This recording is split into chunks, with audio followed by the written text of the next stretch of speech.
That's why a lot of your favorite artists today are broke. And that is the humble truth. You see one thing with labels, yeah? If they pay studio, let's say £100, to recoup that is times that by 10. It's designed to always keep you in debt. A lot of people, they look at numbers, they say numbers don't lie. Do you want to know what don't lie? Reality. A lot of them are broke. Guys, today's guest is UK Afrobeats artist AdeJosh, and today he spills the tea. Labels give you money that make you think, damn, hell yeah, like why would I say no to this? Then I just get a random DM saying, hey, I like this song. I work for Universal, and we're interested in this song. Do you have any more music? It's like, I remember I couldn't believe it. I don't want to talk bad on them, but I'm gonna give my truth. Bro, give your truth, bro. That's the thing with labels. I feel like, especially of labels of today, they're not really on this artist development like how it was back in the day. They don't make stars, they only want to work with hits. You can have a hit now, don't let the hit get to your head. Think about longevity. We grew up in an era where perception was everything. You needed to look the part to be the part. So what's your thoughts on TikTok then? And what is it doing to the art? I feel like TikTok is great, but I do feel like it's changing the dynamics of the sport of being an artist. Everything looks like glitz and glams, but that ain't the truth.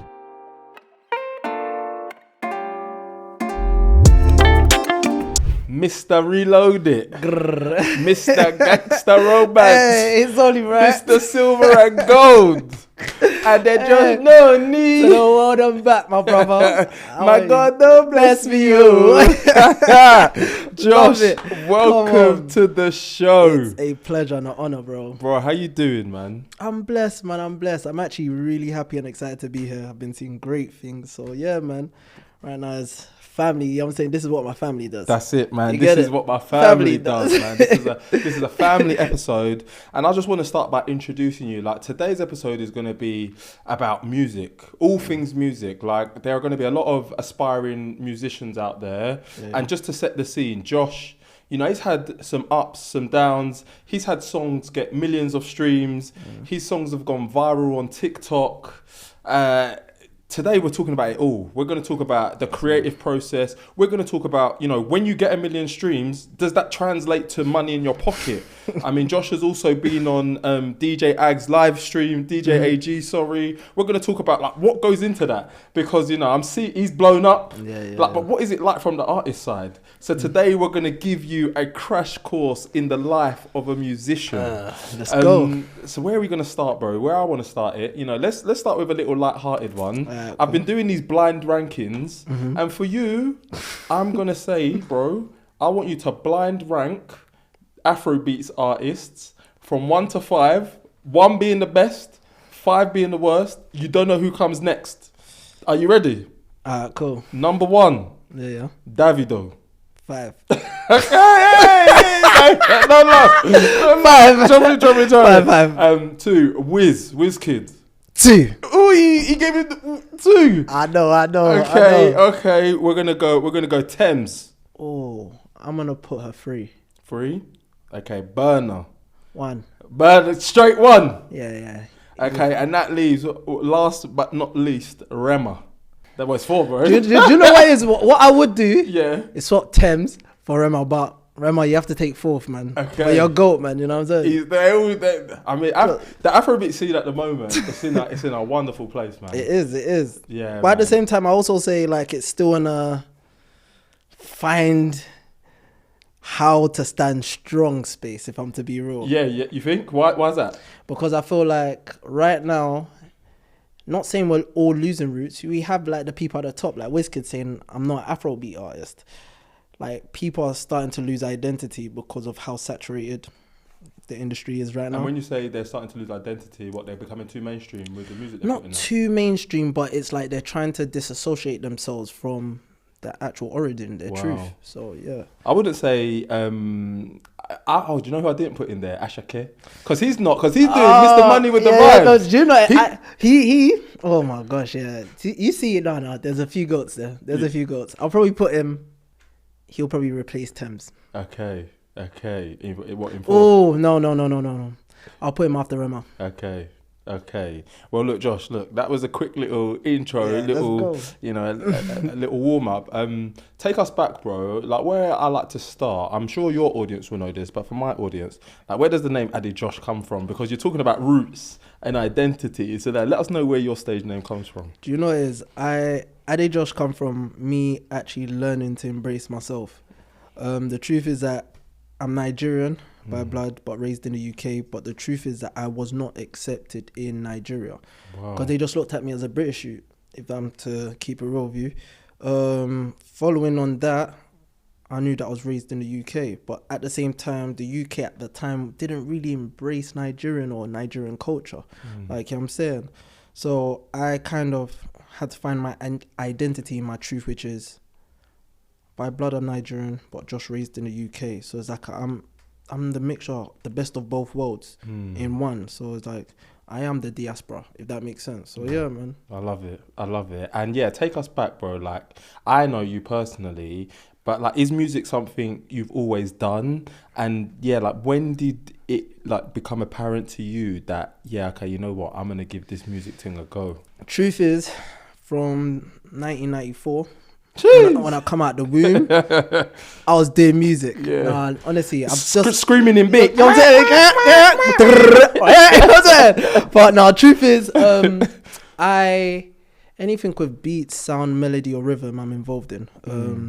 And for me, again, music, I would say really started from, I would say secondary school, but even way before that, man, you had the Michael Jacksons, you had the Ushers. Yeah.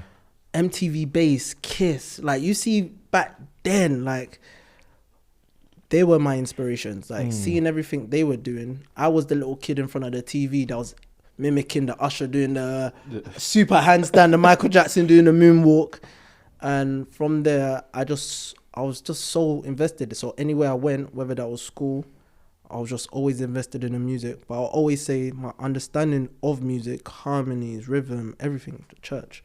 You know what I'm saying?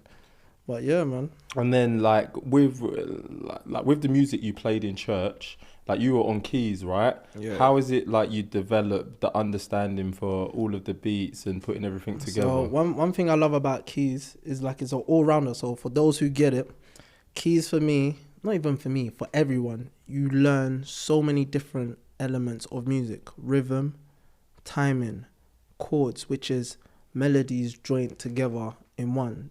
To me, that's where I get my understanding of harmonies. You name anything to do with music, keyboard has an element of it.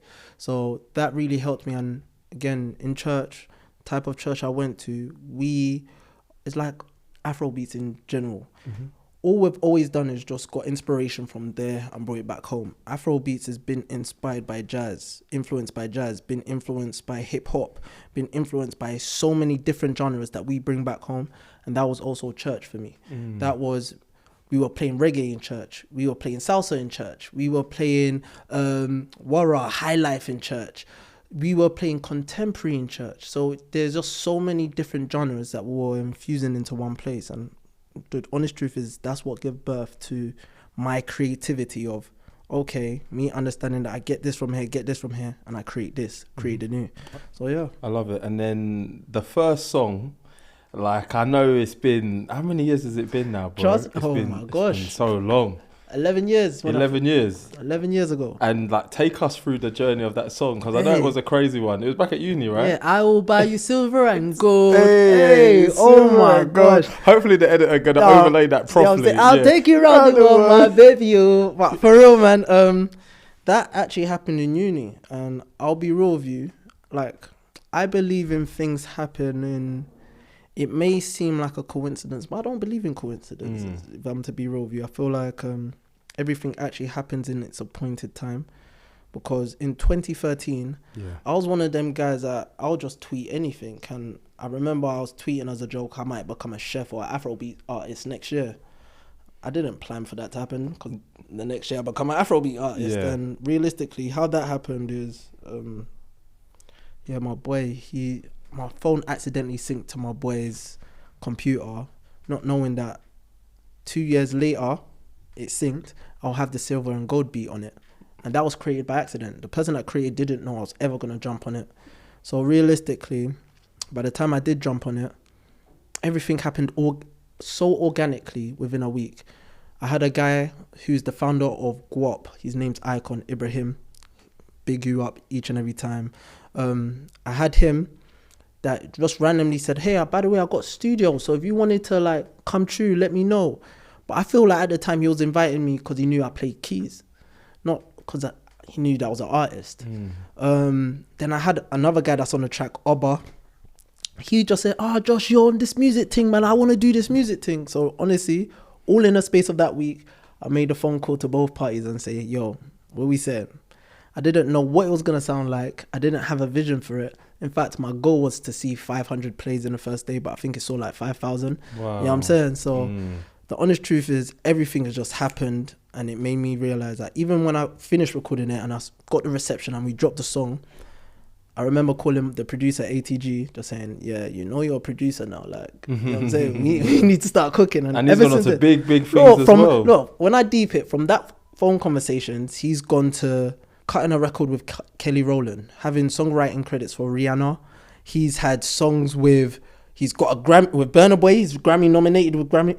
And all because we had a phone conversation where I was just like, yo, my brother, you know you need to become a producer now. And even him was just like, you're studying, I think, aerocratics engineering. Aeronautical engineering. Yeah, okay. Sorry, weird defeat and they love us. Yeah. But yeah, so even with that, like he had a vision of where his life was going, and then music just come in, boom. And then now, bro, he just come back from Sweden like 2 days ago. Like, you know what I'm saying? Like, music, and I love the fact that you said today is all about music, because music is a universal language that honestly travels beyond, faster than texting, bro, faster than communication. Music travels even down to newborn babies. If you see how they respond to music, it still hasn't been studied well enough, if that makes sense. It does make sense. It does make sense. And bro, like, where do I want to take the conversation from there? Like, that was 12 years ago, right? 11 years ago, sorry. And yeah, you've been doing music the whole time. But the first question I had is, you know, you said, if I got 500 plays, I would have been happy. But the first day it got 5,000 plays. Imagine you got 5 plays or 50 plays. Do you think you would have had enough gas in the tank to keep it going? Nope. Because let me show you. You see me, at the time, what I'm saying, it was such a gamble for me at the time. I said, all I need to see is one person say they don't like the song or they don't rate the song. I'm taking it down. Really? I promise you. Yeah. I promise you. And that's why, again, that's why I say I don't believe in like coincidences, because it had to do well. Like, I remember being like a uni champion them times, like, where almost every show they were like, yo, come perform. Then I remember different unis were reaching out to me to come perform. One of my first big shows, right? So I released a song in April, if I'm correct. In June, there was a show that was put on called Oribagado, and it was put on by the boys that run No Signal. So David and Jojo Shanubi, right? No, I don't know them, but yeah. But legends. Like, you see No Signal Radio? Legends. Okay. Yeah. Recess. I don't know if you've heard of Recess. Yeah, I've heard of Recess. Yeah, them. Yeah, okay. So they put on a show and they booked me. And I was on the same lineup as Stormzy, Mover, Timbo, NSG. And I remember just thinking, raw, like...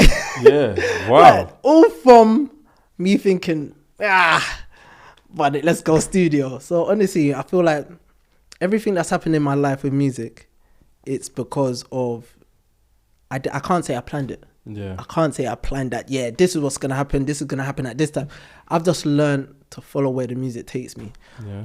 I.e. here. Right now I'm here because the music's took me here. You know what I'm saying? So yeah, man. And like, we're going to talk about so much more, but to somebody who's, you know, started listening to this conversation and they're thinking about taking the step, maybe releasing that song, maybe just starting to jot the words down on paper, like, what are the considerations they should be thinking about? And like, if you took yourself back to that time, what would you tell Josh of then? Oh, okay.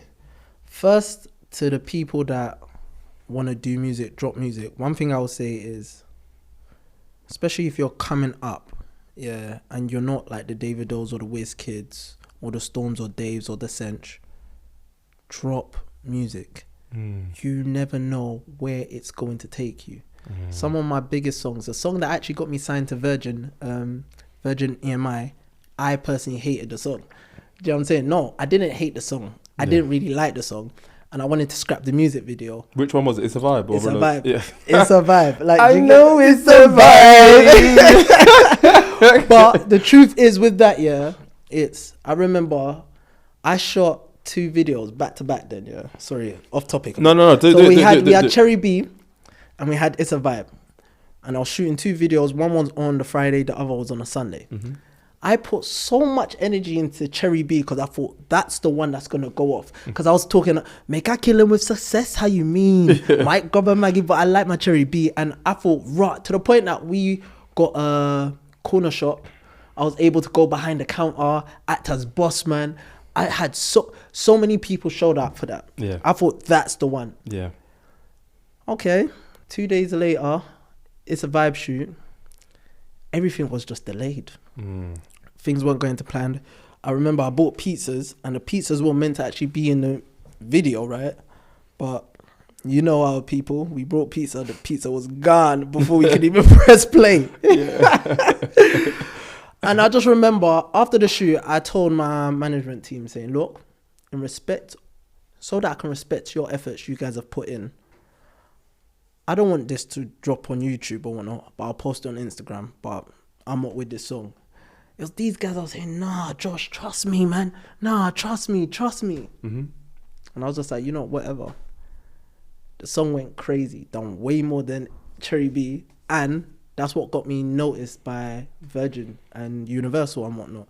So I realized that it's not about what you like. In this journey, it's not about what you like. Bro. I feel like it's just about going. Yeah. I'm pretty sure with you, there's probably some content you've edited and you thought, I don't really like this or da-da-da-da. And then it surprises you on what it, you know what I'm saying? Bro, like, I agree with you so much. I think the key is to just create and let the public decide. That's it. Let the public decide. And like, if it doesn't blow, no harm, no foul. That's it. But if it does, it bangs. And it's so funny because, bro, like there are times when I'm having conversations with guests and I'm listening back and I'm like working on the clips and I'm like, oh, yeah. Yeah, this is the one. This is juicy. Like, this is the clip that's got the land.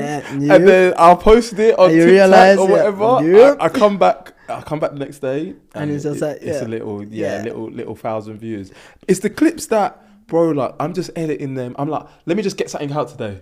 Just to keep up with the consistency. Like, I don't even think about, like, the caption. I don't think about the title. Let me just throw it out. Like, thinking nothing of it. And then boom. Like, they're the ones that create moments and, like, conversation. And I've realised, like, people can talk about being experts and this, that. And you become an expert when you have the volume. Fact. Because if you just try and like cherry pick and create the perfect stuff, unless you're like, the top of the top, Mr. Beast, you just, the real talk, you don't know what's going to happen. You don't know, you're just winging it. That's the honest truth. And going back to it, it's just go. If you are artist, just drop. If your mind tells you, hey, we need to post something today, I feel like I've had to learn in my journey how to take my mind and my calculations away from things and just give my best, and whatever it does, it's in God's hands, rather than me thinking I can orchestrate what's gonna happen. Like, I dropped a video of, I went to go see Tiwa Savage the other day. I can't say that video done the greatest, and it's so funny because that same day I dropped another video of a video that I recorded years ago, like 4 years ago, me and some little boy. And that's probably my best video that's ever landed on TikTok. Like, you get it? That I've personally posted. So realistically, I've just clocked that. Take your brain and your mind and your calculations away from things and just be a human and go and grow. Yeah. And like the last thing I'll say on this, and then we'll move on, it's like volume wins. And when people are like, you just got to be consistent and post multiple times a day, I didn't like understand why they were saying that. But I now do. It's like the more you post, like the more chances you're giving yourself of getting the banger. That's it. And then also like you're getting feedback, right? Okay, if that one didn't work, we're not going to do stuff like that. But then as you get the more, okay, that one got 5,000 views, 10,000 views, 50,000 views, 100,000 views. Now I know, like, okay, let's try and like generate more content like this. Because even me, when I'm looking at my content, if I look at like my pin stuff on TikTok, it's actually all around like crazy stories around people, like how much they earn at work, or like there's one guy who, like, my most viewed video is like, I didn't even, like, they rejected me but I still got the job. And like, I'm like, okay, there's actually consistency to what people enjoy. And one thing I would add to the power and consistency, again, it's the trial and error, but I realized that people like to know that I can go on your page and see something new. Like, there's a power in that. That's how you kind of build them loyal fans to be like, hey, I always watch your things. And the same thing I would say with that is, in your journey, I'm pretty sure you now know even like the power of caption. Yeah. On a video. Why? Because that could be the reason why your video goes viral, why people actually stay to watch. Yeah, we'll get into the TikTok strategy in a bit. But like, coming back to your journey, right? So you do Silver and Gold, it blows. You spoke there about doing It's a Vibe, and that's what leads to you getting signed by Virgin. Before we get to that, are there any moments in between Silver and Gold and It's a Vibe that like really stuck out, or any songs in between that? 100%. Okay. I'm gonna go through, and only the real would know. But if you get the chance to, make sure you guys go and do your homework on this. And when he says this, like, one of the reasons I want to have this conversation with Josh is because he has blown, but also he's one of the most slept on artists in the world at the same time. Even with his millions of streams, it's like not even to the 100th or 1,000th of enough of what he should have. And this is why, like, as he's about to talk through this, go G-check the songs and tell us. Let us know in the comments. Let us know in the comments. But anyway, go. Like, what have been the moments, bro? There's been plenty of moments. So I'll say, cool. After Silver and Gold, for me, I'll say I dropped a song called Way You Move with a guy called Jibs Olowo. And I remember that was sick because that took me onto certain stages. One thing is, I realized that this wasn't only like an exposure journey, it was also a character development journey. To me, that was when I was able to go into certain, like Kenny Allstar used to do Kenny's one night stand or one night something in Canterbury. I got asked to come perform there, and I remember me and Jibs and some of the Coventry people, the Canterbury people come, and we shut it down. That was a moment, because I realized back in them days, you had to, as a Afrobeat artist, as an artist in general, marking your stamps in different unis was important to your success at the time. It wasn't like TikTok now, where you don't even need to go places, you can just blow from your home. However, going uni tours, whatnot, so Where You Move. After that, I'll say I come across a guy called Selector Af. Oh my gosh, Selector, wherever you are at, we miss you, my brother. You know what I'm saying? He's off the radar now, that's the honest truth, but he is someone that's truly blessed. He had a song, a sensational hit called El Shaddai. The garden, bro, guys, again, do your research. But so I started rolling with him at one point. Then we had a song called Shelemo. They took down the video because of internal headaches, but you know what I'm saying? Reason that was a moment, because that was the first time that I went abroad to shoot a music video. And that music video was so crazy, because I remember we were scuba diving. You know what I'm saying? Real life, you know what I'm saying? Like, it was so sick. And I remember, see me, I feel like for my personal journey, I've always had to feel, and I'm humbled that you said that, you know what, he's blown, because my personal journey has always been, I had to convince myself that I'm an artist. I had to feel like, am I meant to fit in these rooms? Even by that time, I remember there was a show called Afrobeats Live with DJ Abranti, when we will start doing shows in a jazz cafe in Camden. And that was a moment. Why? Because, again, I'm able to perform these songs, but I remember that was one of my first interviews in Capital Extra. You know what I'm saying? But I still didn't feel, I had imposter syndrome. I felt like I shouldn't be here. even down to when I got signed, I still had imposter syndrome. Why? Because I felt like I was robbing the label. I was thinking, you guys are giving me this much money to me. I was thinking, whoa, I hope you guys know what you're doing. But truth is, it took me a while to really understand and see value within myself. But these were the little steps. So it's Silver and Gold, Way You Move, Shillimo, then Take Time. I remember Take Time. That's when I had like even certain OGs like an artist called Mologo, who is the baddest. Mologo, yeah. Even him, he. I remember he tweeted saying, "I never really used to like this AdeJosh, but hey, you see that Take Time song?" Yeah. To me, that was a personal achievement, because with me, I feel like I've always had to be the artist that was beating the odds each and every time. Like I even had Afrobeats shout you out. No, trust me. Then I'll say after Take Time, I had one thing I love about music is not only like the numbers. I don't really care about the numbers, my truth. It's the reaction from the fans. I've had people saying, "Hey Josh, see that Take Time song?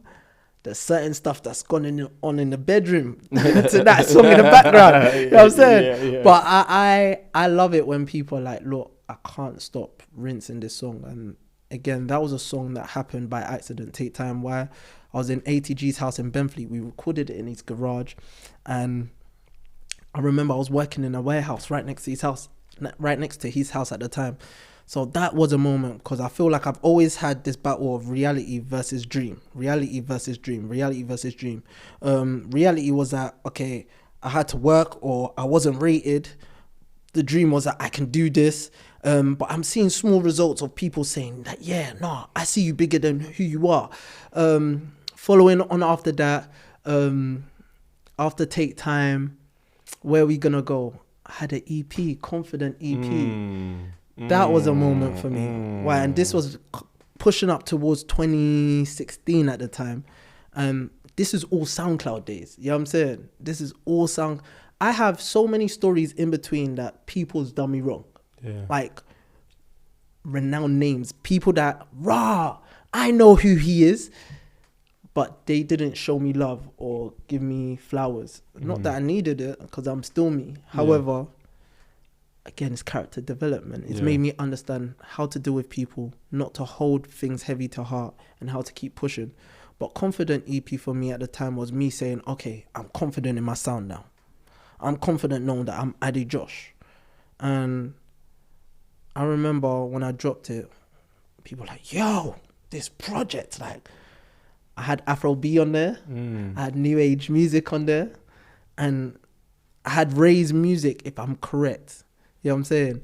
And these were names that they were solidified at the time. So, yeah, man, Confident EP was again reflection of who I was at the time. But then shortly after that, I went to go live out in Nigeria.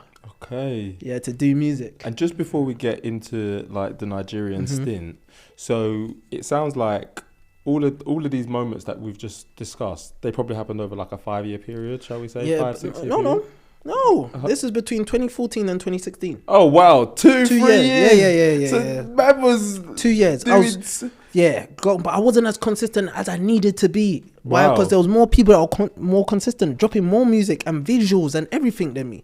So how many songs would you say you dropped in that 3-year period? Bro, a lot. Yeah, but like, not enough. Say, not enough. Not enough. I was probably dropping like maybe 2-3 songs. And also with that in the mix of it, I'll say the EP is what had a body of work. But if not, like, I'll drop like 2-3 songs a year, which is bad. Yeah. For me, I was thinking, nah, that ain't it. But I feel like my journey's always operated under grace. Like, I've never had to do the most to still be respected or to still be known. You know what I'm saying? And I won't say that's my orchestration or that's because of my talent. No. I will solely say, you know what, that is because of God's investment in my life. Okay, so you're doing 2 or 3 songs a year, and then you say, you're up to this point. You then go to Nigeria to pursue music. What happens, bro? Okay. Why did you feel the need to go to Nigeria? Because I have an uncle, Shout out Shino Pella, that's my bro, my family for life, Obviously at the time he had a record label, innit? But the tea is that he spent a lot on the record label, but they weren't generating him money. That's the truth. And obviously, I remember he was just like, yeah, Josh, come Nigeria, man. Like, you know what I'm saying? I got a record label, da-da-da. But at the same time, where I feel like he spent like, at the time, which was kind of a lot, like 60 mil Naira into a record label that they ain't generated like £1,000 like back is not really a good investment. The math wasn't mathing. Do you get it? So I remember by the time it was time for me to go into Nigeria, my uncle was kind of not disheartened with the record label. He wasn't disheartened, but it was, okay, I've invested into these people a lot. Let me try and make as much as I can from my investment before taking new acts on. So I remember my uncle was just like, yeah, Josh, I want to cook you first, innit? Yeah. So I'm going to put you in sessions with people, but at the same time, I want you to work in my club as a manager. Wow. Nigerians, I love you guys so much, yeah, but the shiggy they showed me in that country, it was bittersweet because my uncle's up. Like he's a mogul. He's like a businessman. He is like, honestly, such a great inspiration to man. When I talk about hunger, I learned a lot of my hungers actually from him. How hard he works, regardless of the money he's made. You know what I'm saying? How he carried himself, packaged himself, how he conducted himself. It's things that I was really taking my pen to paper and saying, ah, cool, this is how we move, innit? But that aside,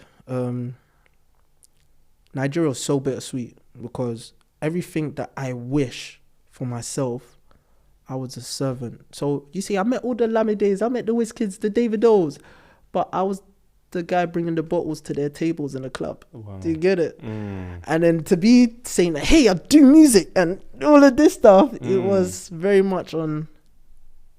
Oh, you're his cousin? Okay. Yeah. Then on top of it, one of the boys that was on the label, by the time I got there, actually started, my uncle signed him officially, but he was rocking with my uncle for like 3-4 years before he actually come out. And I witnessed everything that I wanted. My uncle got him a song with Burna Boy. Boom. My uncle done this big grand launch for him in the club that I was serving bottles in. Like, you know what I'm saying? Music videos, everything. One thing my uncle would do to be like, he'll be like, oh, you know what, Josh?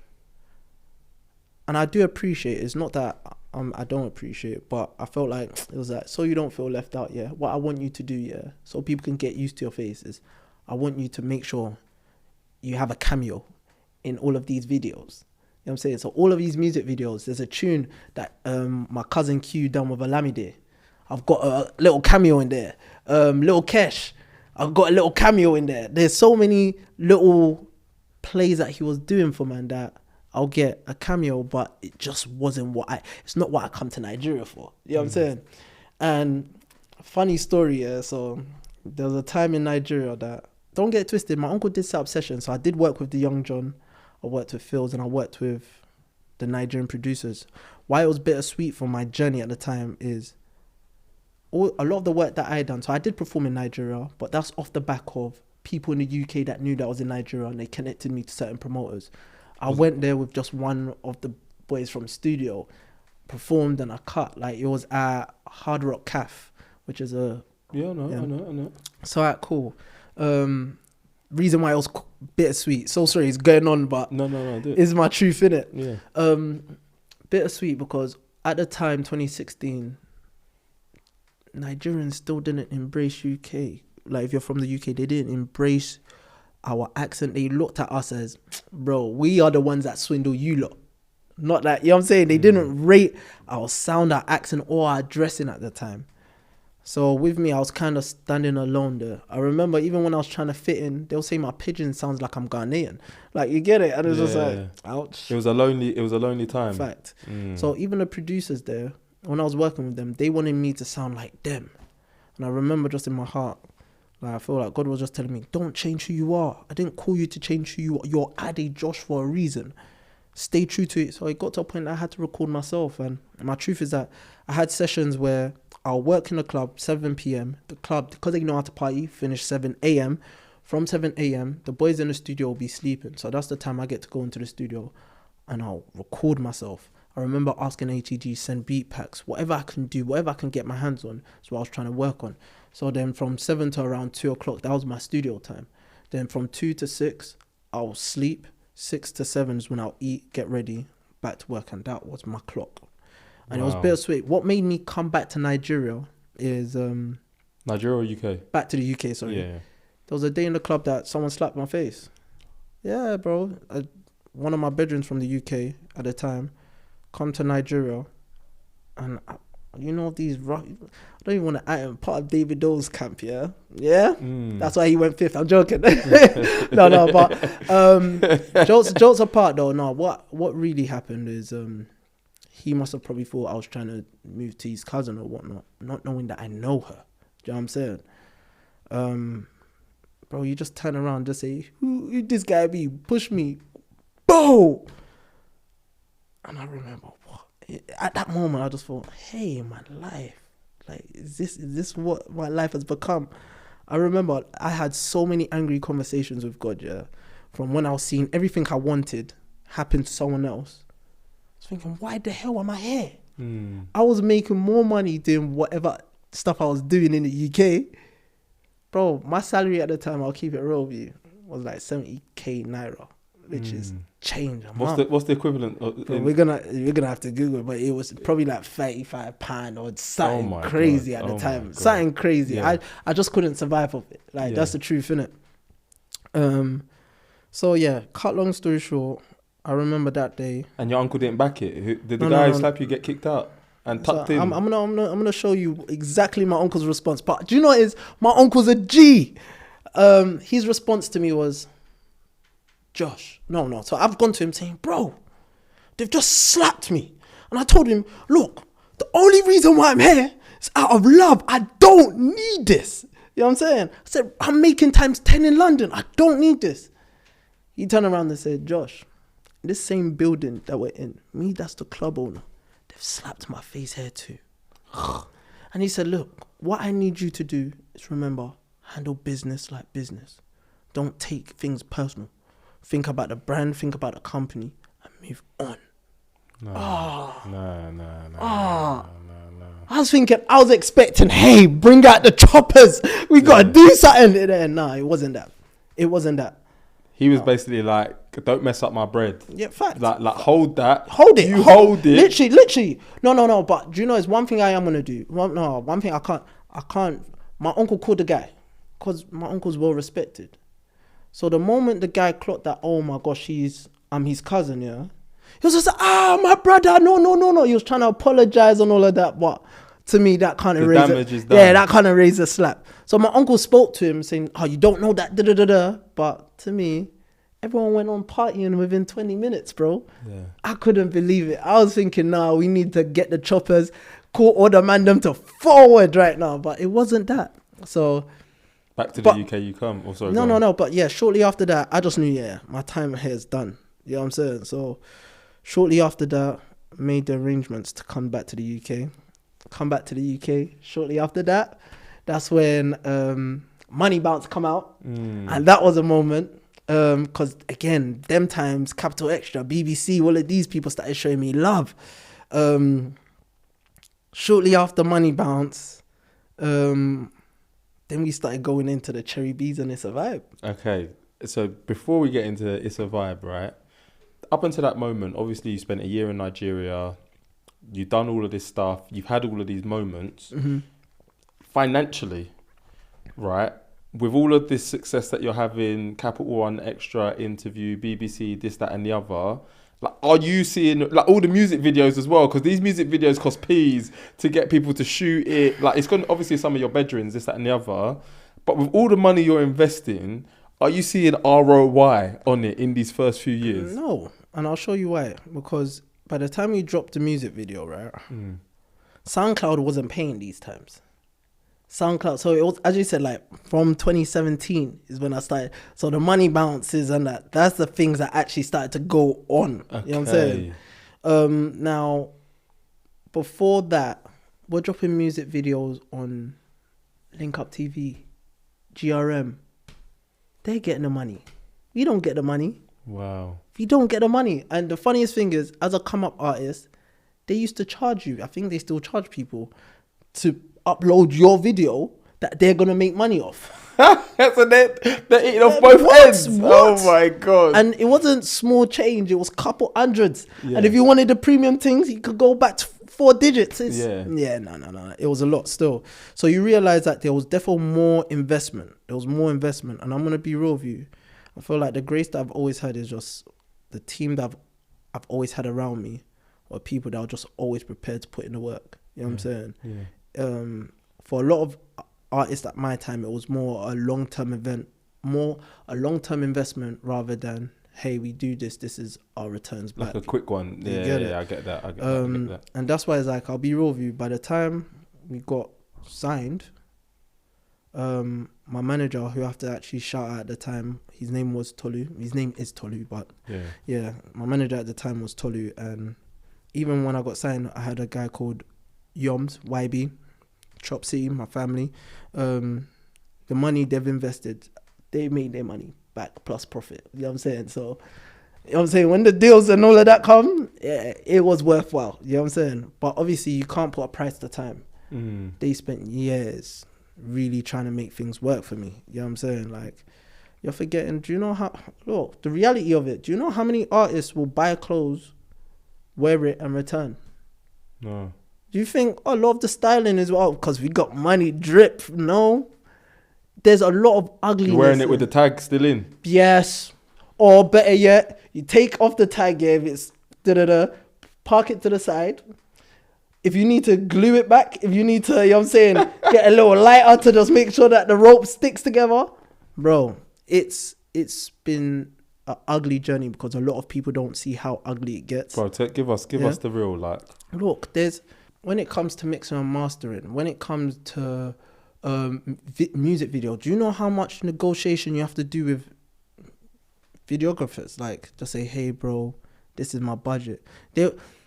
Especially at the time, they will come up with so much ideas. Like, yeah, let's do this and let's get this building and whatnot. And you just deep that, fam. I don't have the peas for it. Don't have the peas. Mm-hmm. The reason why a lot of artists have sick videos but they don't go far is because they don't even think about marketing or how much they need to put into marketing. A lot of us at the time just wish for the best, that, you know, we'll release music and the fans will make it explode. Yeah. No, sorry. Yeah. You realize that a lot of people, especially like the more established people, they started putting a lot of funds into followers and views and whatnot. And it wasn't really a reflection of truth. A lot of them. You know what I'm saying? It is sad, but we grew up in an era where perception was everything. You needed to look the part to be the part. You know what I'm saying? So when it comes down to, again, even down to photo shoots, do you want to know a lot of my photo shoots? That's what I'm saying. My journey has been grace. It's because there's been someone that said, hey, Josh, I see what you're doing. Please let me take a photo with you. I'll say, thank you, Jesus. Yeah. Why? Because I could probably count on one hand how many times I've probably paid for a photo shoot in my life. Yeah. Everything. That's what I'm saying. My life, I don't believe in coincidence. Even down to Confident EP, I did not pay for that shoot. Yeah. Someone said, hey, I want to take a picture of you. I've got a studio. Can you come? Blessing. People believing in it. I can't emphasize it enough. There's so many people that's actually invested themselves into where I'm at today. I love it. And then that brings us up to, like It's a Vibe, Cherry B, and getting signed, right? So walk us through, like that, because that's the golden ticket for everyone, supposedly, right? Not today, though. We need to talk not in today's world, man. The reality. No, so reality is, at the time, even how it happened, I couldn't believe it. Obviously, it started going viral, right? Of shout out Alex Bass, he's Mr. Reloaded. He just... How many views we talking? Hundreds of thousands? When I say the clip of Don't know, yeah. The truth of that, is it went everywhere. Like almost every blog picked it up. Yeah. I'm pretty sure the Shade Borough picked it up at one point. I'm pretty sure I'm Just Bait picked it up at one point. And he ended up following me through that. And I was thinking, okay. Who ended up following you? Alex? He's the one that owns I'm Just Bait. Yeah. Okay. And I was just like, okay, then I'll just get a random DM saying, hey, I like this song. I work for Universal, and we're interested in this song. Do you have any more music? I was like, I remember I couldn't believe it. You see, yeah, when you have to pre their profile. I'd be like, oh my gosh, it's in his bio. Send a screenshot to the team. They're like, yeah. Then he's asking me, do I have a music lawyer? I'm thinking, oh snap, what the hell is that? Like, you get it? Yeah. Shortly after that, the team just knew it was go time. And again, because of Grace, remember, Yoms at the time, he's never managed anybody before.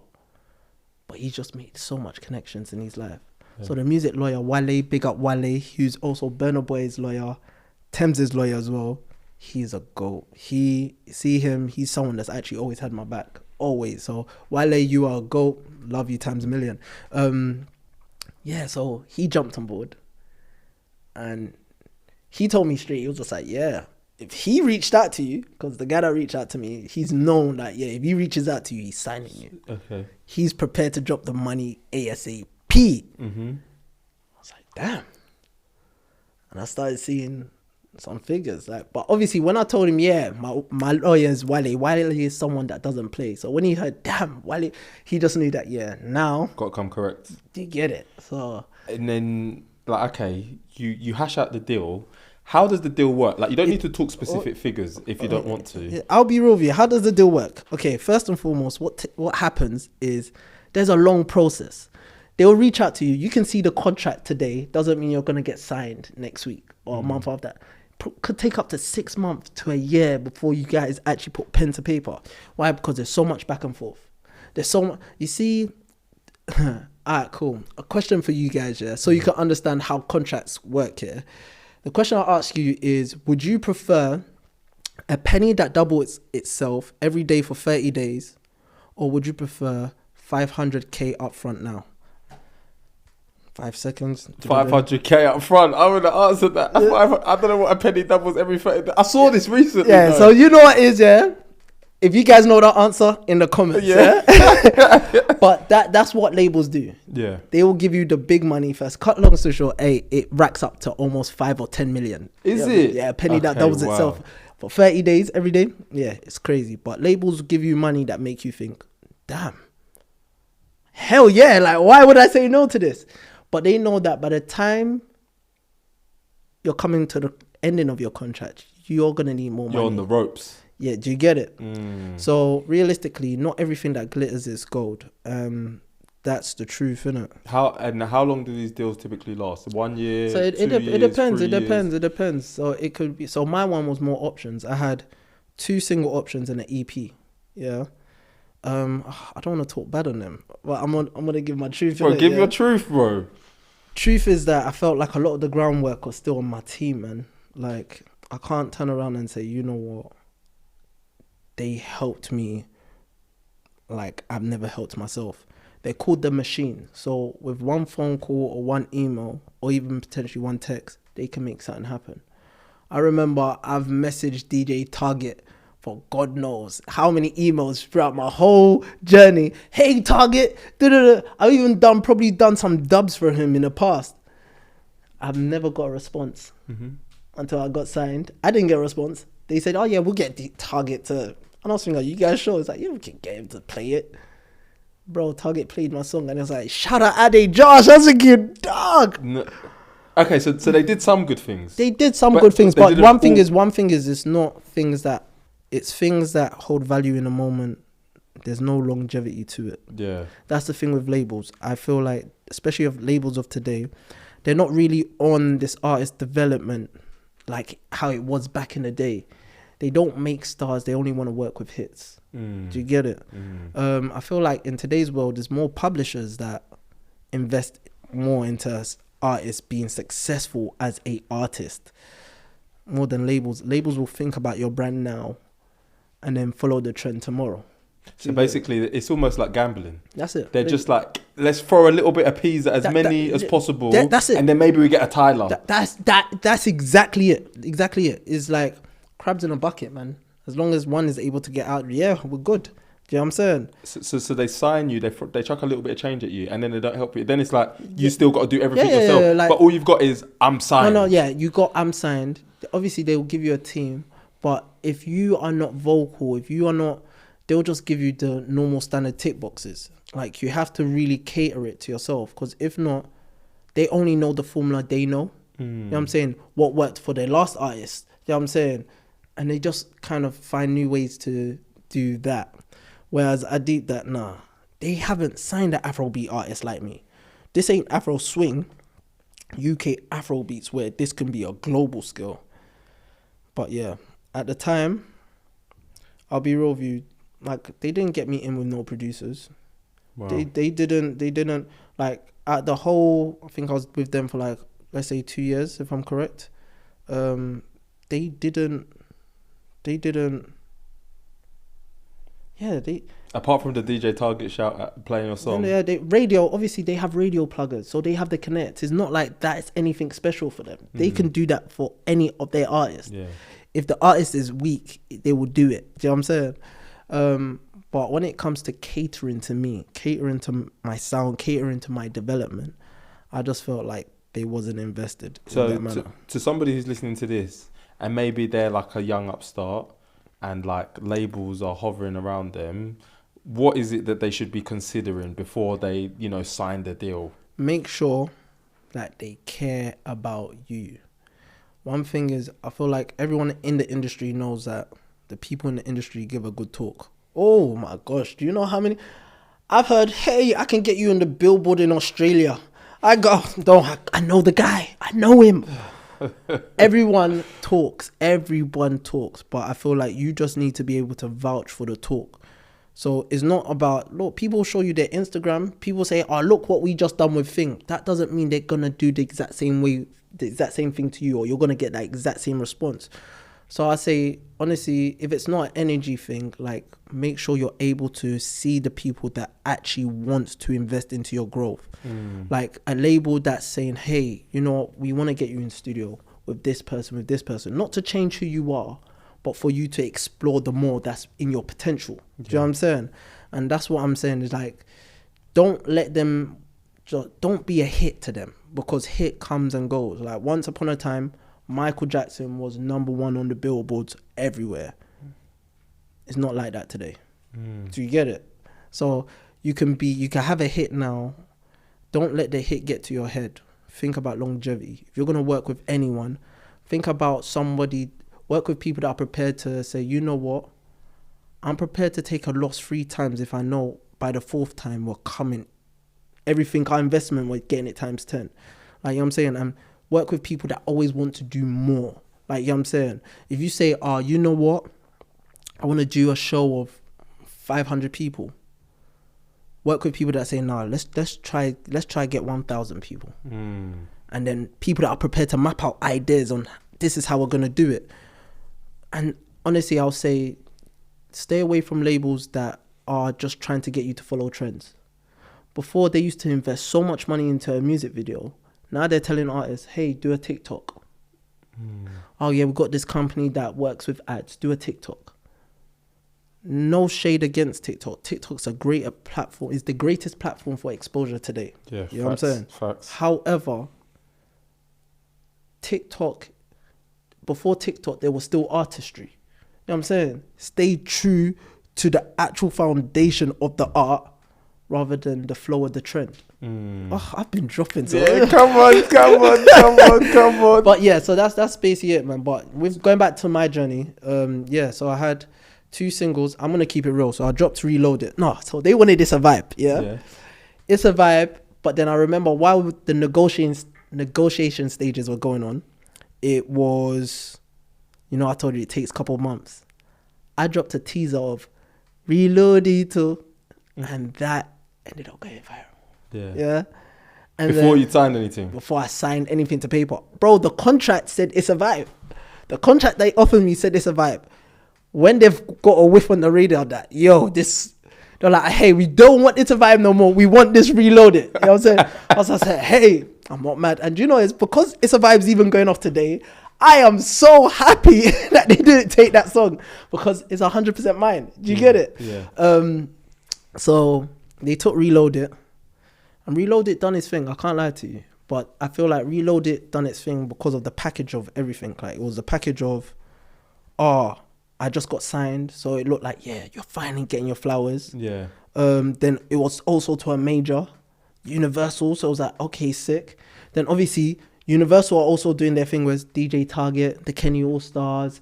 They got me on the music week charts, which was sick. So the package of it is why people were really selling themselves to the story, right? All right, cool. And just on that, like, so okay, they sell you to the story. It does its thing. Once again, like, it didn't make the money. That's what I was gonna. They didn't recoup the investment. I'm not like, they haven't recouped even up to now. I'll be real with you. Yeah. However, what's happened with that is they started going quiet on me. Wow. I thought, me? Yeah. Like, me? So what happens? Yeah, I remember my managers are trying to reach out to our A&R. Slow replies, like. And it was more like, yeah, we'll link up. Oh, yeah, you guys come, let's go. And that, yeah, let's meet. There was a 1 month delay, 2 months delay. Shortly after that, what happens? I remember I got into this angle where I was just like, yeah, you know what, bun it. I'm doing my own thing. Like, that's when I made Good Love with Oxlade. Yeah, that's the guy that does Closer. Yeah. And Owner. Oh my goodness. Owner them, period. Oh my gosh. So that is 2019/lockdown. That is, yeah. So technically you're with them, but they're not supporting you in any way. So they're just trying to... Let me show you. Let me show you what's happened, yeah? So by the time I've dropped these 2 songs, is lockdown, yeah? I remember it's gone viral. No signal, shout, no signal each and every time. It's gone viral to the point that I remember I was with Keys and the man. I'm looking at my phone thinking, this can't be real. What, Owner? Yeah, Owner and Good Love. Oh, yeah. So like, cool. What do you think happens next? They get back in Hey Josh! Like, we see your record, like, but obviously I didn't drop it under me, innit? You know what I'm saying? Because I'm still in contract, right? So, and they're only dealing with my options. You know what I'm saying? Not the songs I give them. It's not like they had exclusive rights to... Oh, okay, so they're only dealing with the songs that they agreed to, which was Reload It, and that's technically this is yours, you can have it. Yeah, so no, the other songs, it wasn't under AdeJosh. It was OJB and Spotlight First. So Spotlight First had Good Love, OJB had Owner, right?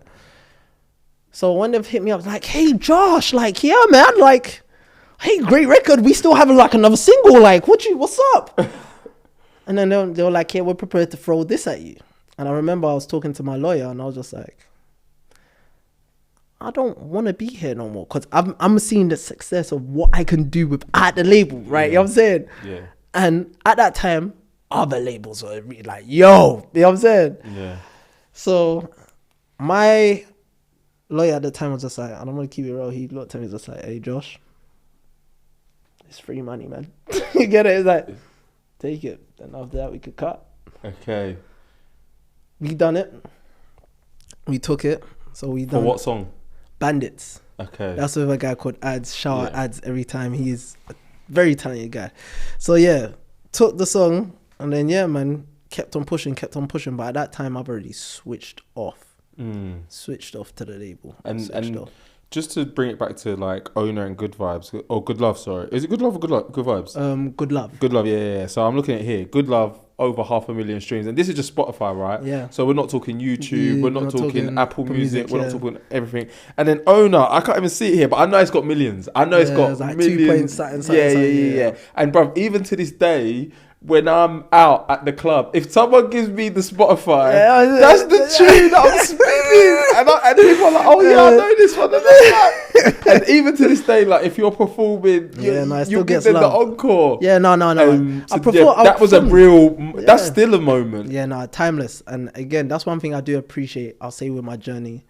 I feel like I've been fortunate to drop music that's tested time. Yeah. It's like it's actually lost the test of time. Like, you get it. I still performed Owner on Saturday. Do you get it? And people are still singing along like it was dropped on day one. So yeah, man, Owner's gone off, and then shortly after Owner, I had a tune called Jollof. But Owner, just even tap, Owner opened doors for me. That took me international. Like, it made, I had people Poland, Switzerland, Australia, Sweden, America, Nigeria, playing my rhythms, dancing, like people reaching out. And yeah, that was, even got me on Wireless Stage with Semtex. Like, you get it. So that was 100% a moment, undeniable moment. Closer as well. I mean, Good Love as well. Undeniable moment. Undeniable moment. And then you followed up with Jollof, which has got then 2.3 million. And even that happened off the whim of my bedroom. Oh, see, in this one, let's talk about TikTok, yeah? Yeah. Jollof is a great example. And this is what I'm saying, guys, you can never plan how success looks like. You can have an idea of the direction, but you can't map it out on how it's actually going to work. Why do I say that? Jollof, we dropped a song, me and Milano Black. So my boy at the time was managing Milano Black. And my boy, because he's a close friend of mine, it's just like you. If you were to ask me, oh, Josh, I need this favor, because it's you, I'll always have your back, innit? Yeah. As long as it's reasonable. So, yeah. I didn't know the guy from Adam. He told me he's in Ukraine. Never spoke to him, but my boy said, this is the song, jump on it. I jumped on it. And then they're like, yeah, let's release it. I was just like, bun it, man. As in, like, no marketing, no nothing. No, just but like he had, so it was him and his cousin that were managing him. Then I had me and Tolu at the time, innit? So we just put our brains together. Now, this is what I'm saying. We spent money. Let's say we probably invest in that song, probably spent like £2,000-3,000, and it only got 100k views. Only got 100k views. And is that 100k views YouTube? No, that's on Spotify alone. On Spotify, okay. At the time? At the time. We even paid for a lyric video. £350. Marketing. All of this thing. Oh, blog pages. Paid for it all. Playlisted. Paid for it all. See 100k, and we kind of gave up on the song, literally. Because it was like... Then just under a year later, a good friend of mine, T-Shaw and Alex Bass, they post a video of them listening and reacting to the song on TikTok. From 100k, it's gone up to 2.7 million. Wow. And the money that's been coming in steady because of that. My fans, I love you guys so much. I love you guys so much. Yeah. Because that was good. So you know, it's funny. So you can understand why labels like you don't want to follow trends, but you can kind of understand why labels are pushing people to do the TikTok thing. Because if the TikTok thing, if you get it right, exposure. Because I keep going back to Tyler. Even there's a guy called Noah Khan in America who now plays stadiums and started on TikTok. It's like Tyler's thing started on TikTok with the water, and her thing is just gone crazy. Even Tion Wayne, RD, you know that body. TikTok is why it went number one. Wow. TikTok right now, the exposure on TikTok is crazy. So what's your thoughts on TikTok then? And what is it doing to the art? Okay, I feel like TikTok is great, but I do feel like it's changing the dynamics of the sport of being an artist. I feel like it's more on how people can consume rather than the actual creative potential people have. Like, you know what I'm saying? People are dumbing themselves down so people can dance along to something. It's almost like hacking the algorithm. Do you get it? And it's no longer... Like, that's why I feel like in today's world, the artists like Michael Jackson, the artists like Biggie, the Tupacs, the artists like, I don't even want to say WizKids, but they're not being rebirthed anymore. Do you know what I'm saying? It's like, it's kind of cutting a cord on like the generational cycle. Do you know what I'm saying? And it's like, we have a lot of music now that's more on energy rather than the sound or the creativity or Like, do you know back in the day, to have saxophone on your songs come from a place of emotions and feelings? I need you to feel what's going on and see what we've created. And now it's just like, yeah, like energy. What is happening right now is like people are creating music that's viewed by the masses, but it's also forgotten the next day. Yeah, that's it. Whereas your Michael Jacksons, your Biggie, your Tupac, timeless. No one's making timeless music no more. Yeah. That also, not to call out the goats, but even the people at the top, they're not making timeless music. They're making the song of the summer. What what is that? Like, what is that? And it is painful, because right now I feel like it's based on how we consume things. They call this generation a microwave generation, because everything needs to be quick. Our attention span is so short, so it just needs to be something that they can enjoy, like it's a dopamine rush or something. Like, you get it. And like, coming back to yourself as an artist, like, how has the music you've created developed over the years? And with the microwave brain, is that what you're now trying to do? Or are you still keeping to your? Are you still is your truth? You know, my truth is, life is balance. The same way you have day and night, rich and poor, handsome and ugly. On my own show. No, but the same way you have balance in life, yeah, you have to work with the times. But I'm very, very much on, you've been created to be you, so do you. And equivalent to what we've always been doing as Afrobeats artists is getting influence from there and bringing it back home. That's what I'm doing. You know what I'm saying? However, not to go too far left, but you see when people say selling your soul. Selling your soul is not the devil coming to you with a contract saying, hey, write your name in blood. No, selling your soul is the moment you choose to no longer be you. And that's why a lot of artists are selling their souls. I'm telling you, 5 years ago, 10 years ago, people wouldn't have ever painted their nails. Are painting their nails now because of fashion. Do you get it? It's because it's in. People are wearing skirts because it's in. I have nothing against it. But I'm a person that stay true to the identity that's always been home to you. I'm all for growth, but that doesn't necessarily mean that it's a change in identity. I feel like people are losing their morals. Once you are able to drop your morals to face a trend or whatnot, it's like, I have a lot of artists that all of a sudden, because it's in now, grills is something that's in, and I'm not really with the follow. Don't sell your soul to fit in. Yeah. Do you know what I'm saying? Because that's what it is. You're doing stuff to gain, innit?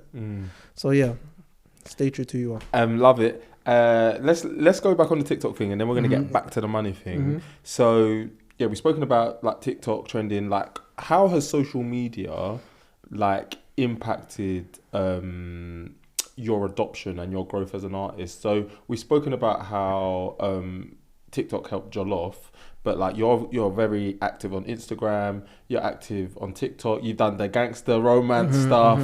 Like, how does that complement everything you're doing as an artist? I feel like in today's world, especially with TikTok, people just want to see what's going on. That's why, and they want to see it in almost real time. That's why Twitch might be the thing that takes over TikTok. Do you know what I'm saying? People want to see. So I've learned to be me. That's why you had the gangster romance. Me treating the person I was with at the time good. You know what I'm saying? But yeah, so I've learned that you adapt to it from a stance of just being yourself in the format they want. Do you know what I'm saying? But it doesn't change who you are. Do you know what I'm saying? So it's like helping you to connect with your audience. Yeah, that's it. Like, it's allowing people to really be updated with who you are. That's why I'll be real with you personally. I love podcasts. Why? Because I feel like it gives the people the opportunity to really get a sense of who I am, how I think. Not just, he made a tune about, girl, come bring it to the Yona. Like, there's so much more to it. You get it. Yeah. So that's why I'm with it. Like, podcasts, let's say during the times that I was really grafting, podcast wasn't really a thing. But in recent years, podcasts are a thing. Like, people want to know how people think, how people get to where. And the reality, right? Yeah, reality, like some of the definitely. stuff that we've spoken about and that we will speak about, they didn't know. They didn't know. They thought it's all just glitz sunshine, and rainbows, glams. ace of Oh spades. my gosh. But like, they don't know this truth. Dude, so sorry. Even just talking about money, yeah? Okay. Before, back in the day, for a single, a good single, yeah, that was blowing up, you can get a good 300k, £1,000 for one song. Then it dropped to 150. Then it dropped between 50 to 80. Went to 30. Sometimes it goes to 15, as low as 15, yeah. So now let's just say you get signed for 10k one song, right? You have managers, yeah. Even before we get to the man, Bro, tell them in the camera, bro. you have managers, yeah. You have managers that'll take, let's say, on average 20%.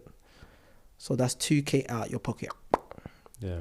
Then you have a music lawyer. You cannot sign a contract without a music lawyer. And with the music lawyer, it's always going to come a fee. It's rather they charge you or they take a percentage out of the contract. You know what I'm saying? It could be 5%, it could be 10%. You never know. But let's say they take a 10% out. 3k out, yeah? You are left with how much? 7k. Okay, now with that 7k, it's an advance. There's a lot of things that you might want to do. So whether that's styling, whether that is like, you know what I'm saying? Even, you know what, let's go away from advance. Let's go on recoup, yeah? Let's say you've done a sick song, yeah? Spotify pays 1 million, for 1 million stream, you get like £3,700 for 1 million. Do you know how hard you have to graph for 1 million? Some people pay playlisters, radio pluggers, content creators, influencers. So it all links back to the streams, right? So let's just say the random number 10k, but you've signed a song, yeah? 80% goes to the label. Because it's 80-20. Majority of is an 80-20 split. They've give you an advance. And do you know why it's daylight robbery? It's daylight robbery because an advance is not money they're giving you. It's money that you would make or you should make that they're giving you in advance. That's what it is, an advance of what you will make. So equivalent to what we were saying about GRM, the music video you invested, you're paying them that they're going to get the money for. So, all right, cool. Let's say you make 10k. So they don't pay you they don't give you money towards the music video or anything like that? Oh, no, there's marketing budget. Yeah. But that's why I'm talking about, let's say you recoup. You've got your advance, you've done all of these things, yeah? Whatever the advance is, whatever. You've seen millions, yeah? Let's say you've got 3 million, and let's just say at 3 million, we just round it up. Let's say you'll round down £10,000, yeah? 80% of that goes to the label. Boom, yeah? So that's £8,000. You're left with 2, yeah? You got managers. Managers will take 20% of that, yeah? So what's that, £200? Yeah. Add that 2, right? No, it's 400. 400, that's it. £400, so you're left with 1,006. Now, you need to understand, this could have come, let's say, in the space of a year, because it takes time for certain artists to see 1 million. Or let's say it's come in a quarter. Your next paycheck ain't gonna come next week or next month. It's gonna come in 4, 5, 6 months. Now imagine you have rent. Imagine you have kids. Imagine you have bills. Can you survive months with £1,600? Does that even cover 1 month or 2 month rent? No. That's why a lot of your favorite artists today are broke. And that is the humble truth. Because the money that they're getting back after the label has took their share, let alone recouping. You see, one thing with labels, yeah, if they pay studio, let's say £100, to recoup that is times that by 10. Wow. So whatever, £100, you're giving them 1,000 for what they've spent. That's the interest, basically. You get it? So it's designed to always keep you in debt. Do you know what I'm saying? So when it actually comes down to it, a lot of people, they look at they say numbers don't lie. Do you want to know what don't lie? Reality. A lot of them are broke. So a lot of people are like living on credit, basically. Yeah, that's it. My music lawyer told me, Josh, you need to look at music as a loan. It's all about what you do with the loan. You could do something that benefits you. So, for example, if you get money, you and your team can say, all right, let's put on a show here. Let's invest into merch. Let's do things that are going to generate more money. Or you can just blow it. That's why I always say, as an artist, if you're one of them artists that feel like, I get money from music, let me go spend it on a watch, a chain, or like going on holiday. The dumbest investment you guys can do is that.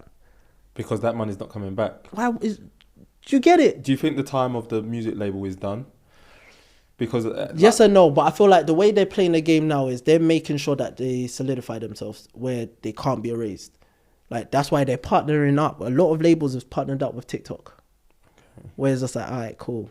You help us, we help you. So as in, like, they'll nerf someone if they need to. Yeah. Mate, like, these are things they won't show you, but there's artists that are being pushed heavily. You think the numbers just come like this? No, they're pushing. They know how to put people in the forefront of people. That's it. You know what I'm saying? And not everything is always ads. Fact.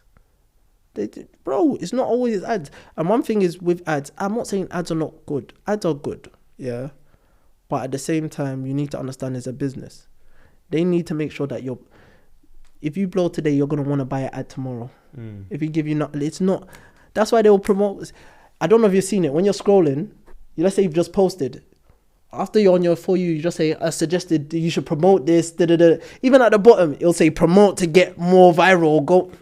It's a business. Yeah. They need your money. They make money off your ads. Yeah. So that's what it is, man. It's a business game.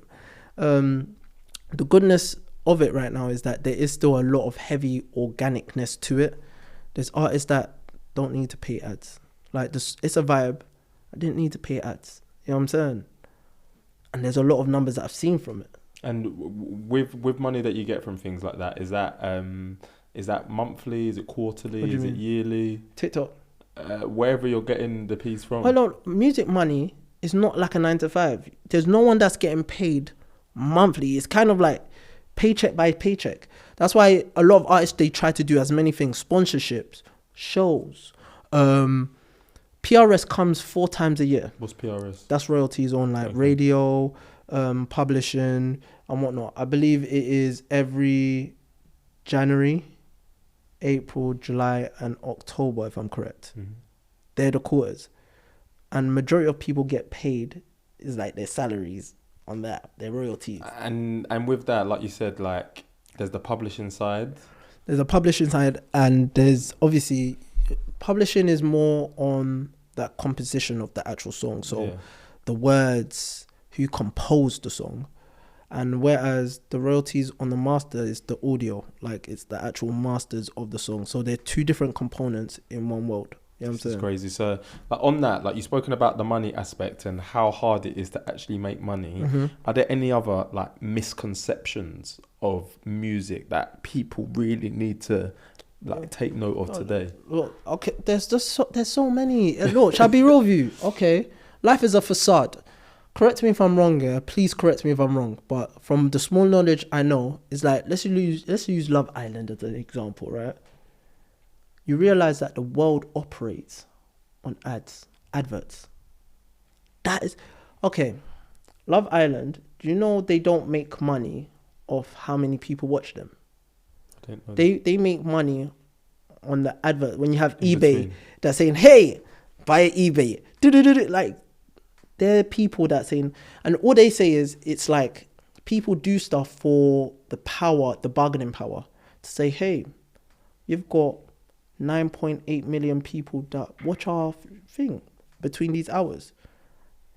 And people say, "Hey, we want some ads." Do you know what I'm saying? Ads rule the world. Same with radio. Radio stations actually don't get... You listening to radio in your car or on... You're not paying them. Unless you're subscribed. But you're not paying them. What is actually happening is The people that are saying, hey, we want ads on this thing, it's all bargaining power. Because they say, hey, I've got 500k people that listen to me at this time. What are you saying? The world operates on ads. Literally. So on that, are you saying, like, for this podcast as an example, like, let's say like I've got 500 subscribers. If I invest and get that up to 10,000, I can then go and be like, look, I've got 10,000 subs. What are you telling me? Yeah, it's rather you go to people or people come to you. But likeliness, people come to you. A lot of the money you make, for example, right now, you sitting down here, you're not getting paid. No. Do you get it? I'm spending so much money. Do you get it? That's your reality. Yeah. However, the people that are behind the camera, or the people that are going to see this on their phones, when you realize and you show stats and you're able to approach people like, hey, footballers saying that, hey, I got X amount and I feel like this will benefit your thing, people will be more likely to pay. Or even JD will say, hey, we want to do a collab with you. It's sponsorships, it's ads, it's like everyone's trying to get their brand out there. That is it. It's a game of getting your brand out there, exposure. That's it. Ads. Like, that's how the whole game works. In the whole entertainment industry works, except from when you are actually, people are actually using them hard-earned money to gain access. For example, boxing, ticket sales, concerts. People are spending their money that you're collecting. Yeah. But 9 times out of 10, it's just like this. Same with an artist. When he's doing a music video, he's not getting paid to do a music video. That's why an advance is not a payment for a music video. An advance is what the music video should make. Do you get it? They're loaning you the pitch. That's it. So what you're saying is you're better off going to the bank. You're Literally. better off going to the bank and getting the P's. I promise you, the returns will be a lot cheaper. That's it. Yeah, mad. A couple of other things I want to talk about, right? First, DJ AG. So, like, big him up. Like, he's just done crazy things. Like, 2025 has been his year. Like, he's been doing it for a long time. I think since like 2023. But talking of moments, 2025 has really been DJ AG's moment. You've obviously you pulled up there. Yeah. What's it like, bro? And like, what is the actual reality of recording with DJ AG? Because I know you don't just pull up and record. He's one thing is that he's blessed. One, he's really organic. He's that fresh air that has been the industry has been craving for. Why do I say that? Is because no one was prepared to put in the work that's required. Everyone was focused on following trends, the flow of trends. And he said, I'm going to go out into the street. No one was doing that. Do you get it? Like, where is that? I'm going to be consistent. Then he realized that, okay, TikTok is really taking a, you know what I'm saying? People are watching. Then he started getting certain names on. And again, it's like, all the artists that's been on his show, no one's getting paid. No one's getting paid for it. So how does it work? Going back down to advertising, exposure. Oh my gosh. Like the same way, you're on AG's thing. Exposure for me. He's getting paid. Do you get it? That's how it goes. TikTok are paying him. I heard that he's getting a decent amount monthly. Yeah. You know what I'm saying? But that being said, I feel like the organicness of it is what the industry needed, just to see how seeing someone work hard and seeing the fruits of their labor.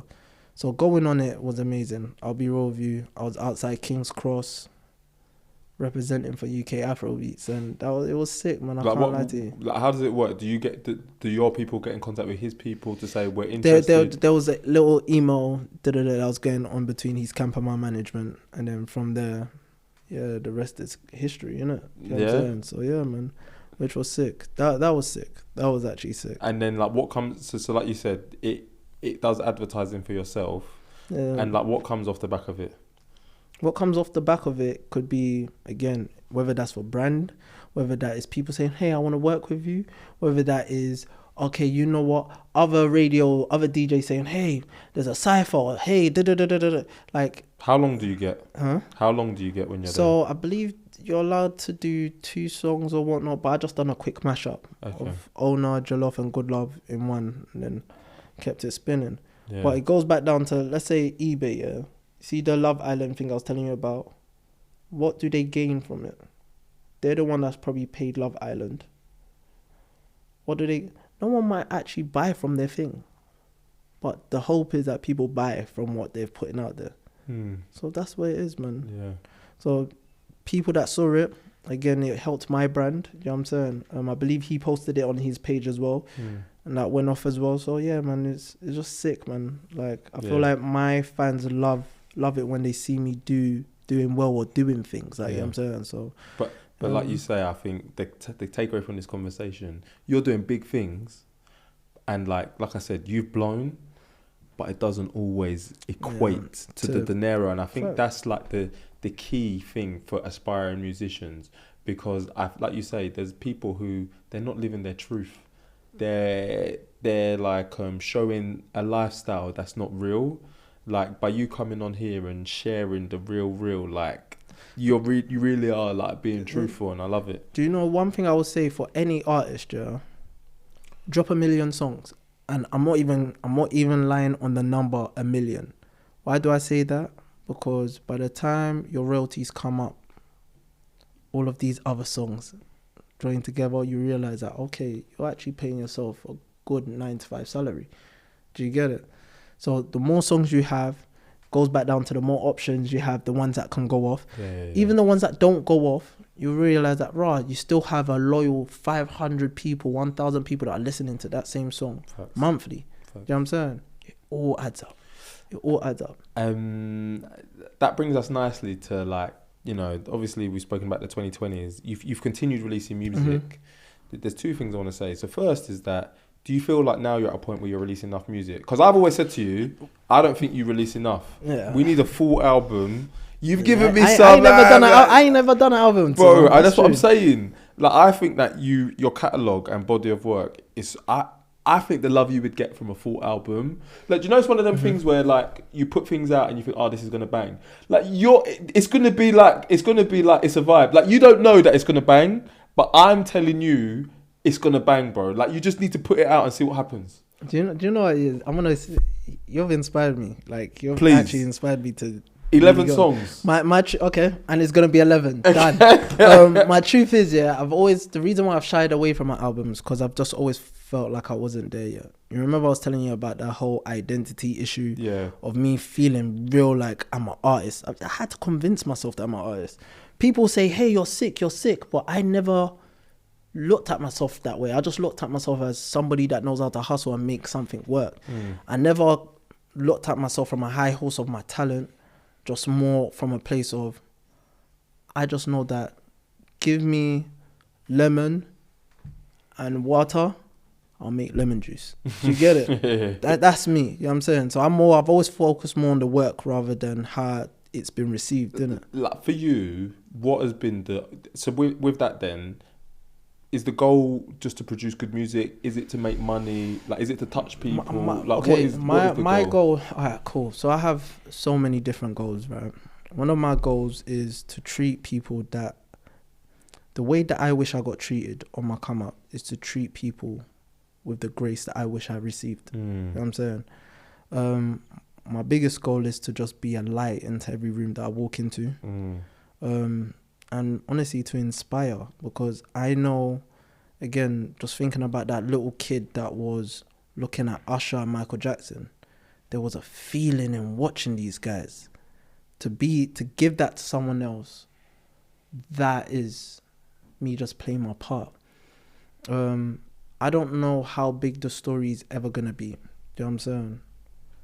I'm content. I've had to learn how to be content with every step. But at the same time, I am somebody that, as long as I am breathing, I'm always going to be going. That's why I'm happy you said you wanted more music, because the music can't done. As long as there's air in my lungs, like, I will always be involved in music. Like, you know what I'm saying? So, again, you've inspired me, and rather than waiting for the right time, just release it, bro. Yeah, man, I feel like it might just be that time, but at the same time, you can't rush greatness, because I know fingers crossed, God willing, I want to be able to drop an album that I feel like this represents me. I get that, but Like, and that is not just music of now. It's music people don't understand. I want to go into the roots of even like my church.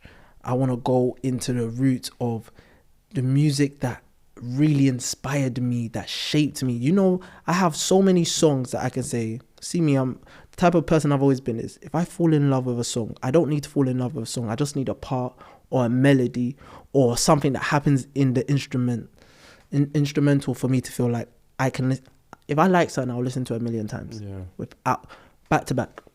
I can have one song that my whole journey, our journey is, every time I hear this, back to the beginning.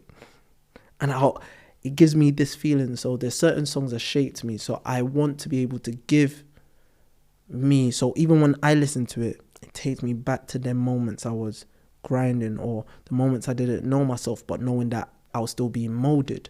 You know what I'm saying? Like, I need to feel like this is me. And that might be the title. This is me. Hey, we just coined it. Trust- 11 songs. That's it. Timeless. This is me. This is me. This is me. And maybe we're gonna play some ad libs. Yeah, hey, look, I need you in the interlude, bro. Yeah. Trust me. No, bro, we need it. We this need is it. And me. bro, like I said, even if like you said, you know, imposter syndrome, whatever, as one of your fans, we need it, bro. We've been needing it. It's been 11 years, man. You're my family, bro. Come on, man. No, it's true though. Bro, like, as we round out,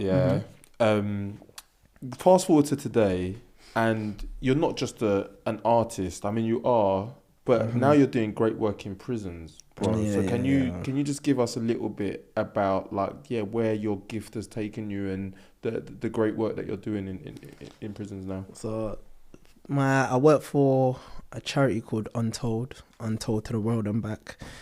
Big up C, big up Debs each and every time. Truth is, first time I've actually felt like I've been called to give back. You know what I'm saying? I naturally play my part with people, but it's like I run a music course where I see boys grow. I see how powerful music is as a seed to enforce positive behavior. Like earlier this year, I was able to put on HMP, I can't say the place, but one of HMP's first music concert inside prison.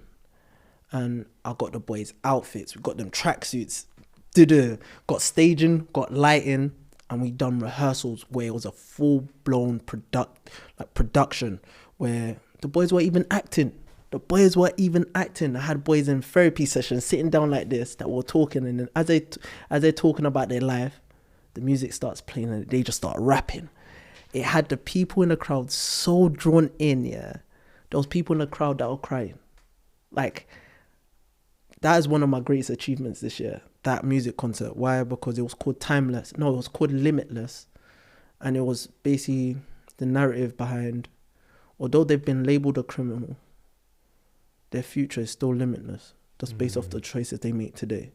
You know what I'm saying? And even the boys, there was a fire, there was a light that was invested into them. Like, I'm struggling to put it into words, but I am seeing boys change. I'm seeing boys grow through the power of music. And yeah, what I'm able to do in my courses, I teach them about the game. We get to record some dope songs, but I always tell them the way my course is set is to cut away the fakes from the real. So it's like, I always tell them, when you're in my session, I don't want to hear, I chinged my man, I robbed my man, and no. There's more to life than that. I let them know that I'm not here to change you, but I need you to look for the more that's in your potential. And that is, okay, how did your mum feel when you got convicted? Okay, if you had a daughter, what would you say to her right now? Like, real life questions where they have to actually reflect on their truth. I've had boys get emotional while recording. Like, and it takes them away and allows them to actually have hope in the future. Like, it's to humanize them again. Like, and we do that just through, again, our creative programs.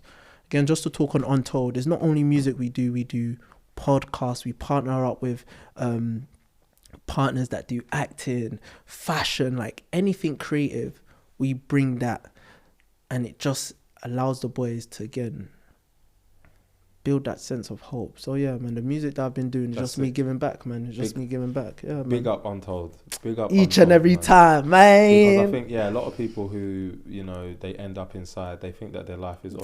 That's it. And, you know, from what I'm hearing there, it shows them that maybe it's just the beginning. Yeah, 100%. If you make the right decisions from that point onwards. And you're not always going to make them, but...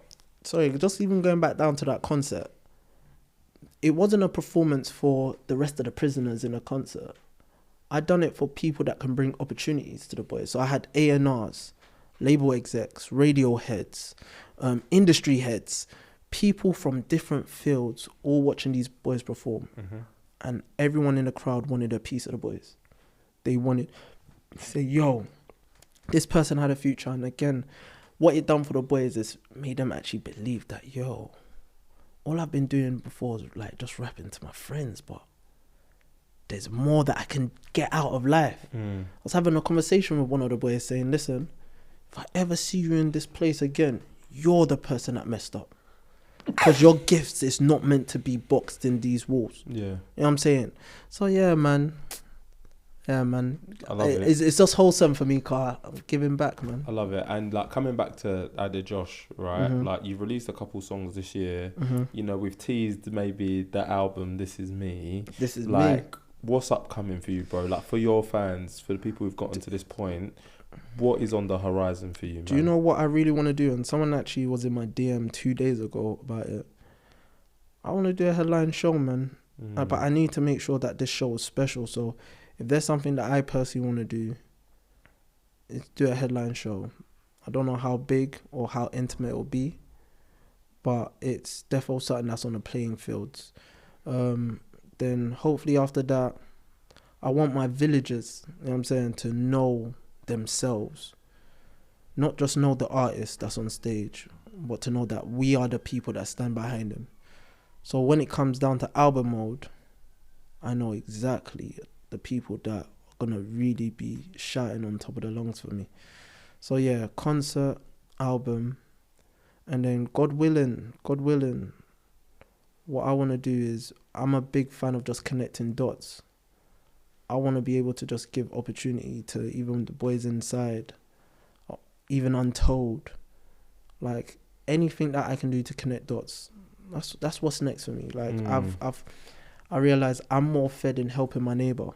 You know what I'm saying? Rather than me just eating the cake. So I love it. And then just as we round out, like to anybody who's thinking about that career in music, right? With the advice you've given them earlier, with what they've heard, like what should be the main takeaway they take from this conversation? Fear is a facade. It doesn't exist. It's only in the mind. Opinions is not a reflection of reality. Learn who you are. We think we know who we are, but you actually need to learn who you are. And with that being said, what I'll say is, be hungry. Be a student always. The moment you feel like you've achieved something, go back and humble yourself even more. If it means, hey, you're going to go camp out in your grandma's yard to cut a garden or help an upcoming artist that you've never met before, always take yourself back to ground zero so you always see yourself building. Never stop building, never stop learning, never stop growing. And then finally, I feel like once the light comes, the success comes, the highs, the lows, the good, the bad, the ugly comes, always put yourself in a position to be a blessing. Remember, you get blessed to be a blessing. So always focus on being a blessing, man. You know what I'm saying? And then the rest will be history.